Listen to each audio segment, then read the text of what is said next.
ચાલીને નથી આવ્યા, બધા એમ્બ્યુલન્સમાં આવેલા છે. કેમ કે આપણી ગૌશાળામાં નિયમ છે કે ચાલીને આવે ગાય નથી લેતા આપણે.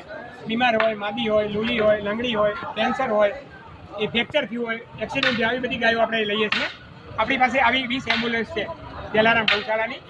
આ 20 એમ્બ્યુલન્સમાં હાઇડ્રોલિક બનાવેલી છે, તો આમાં આરામથી ગાય આવી શકે. આની સીટ દબાઈએ ને ડનલોપની ગાદી છે જમીન ઉપર આવી જાય, પછી સીટ દબાઈએ એટલે એ આખી ગાદી ડનલોપની અંદર આવી જાય, ગાડીની અંદર, અને આરામથી બેડ ઉપર સુધી ગૌમાતા અહીંયા આવે. આવી 13,500 ગૌમાતા છે, 20 એમ્બ્યુલન્સ છે.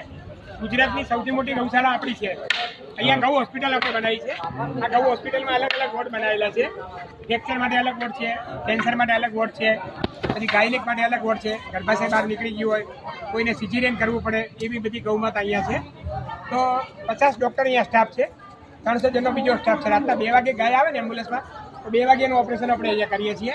તો આ રીતે 13,500 ગાયો બીમારમાંથી સાજી કરેલી છે.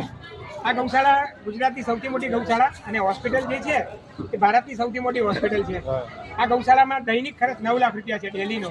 9 લાખ. તો ભગવાનની કૃપાથી ક્યારે પૈસા ખૂટતા નથી અને ગૌમાતા દુઃખી થતી નથી. આપણે અહીંયા દૂધની આવક બિલકુલ 0 છે, કારણ કે માદી ગાયો લઈએ, દૂધ આપતી ગાયો છે જ નહીં આપણી પાસે. 200 ગૌમાતા દૂધ આપે છે, 300 જણનો સ્ટાફ છે, એમાં દૂધ પતી જાય છે. તો ટોટલી ગૌશાળા દાન ઉપર ચાલે છે, અને ગૌ ભક્તો અહીંયા ખૂબ દાન આપે છે, અને એ દાનથી આ ગૌશાળા નિર્ભર થાય છે.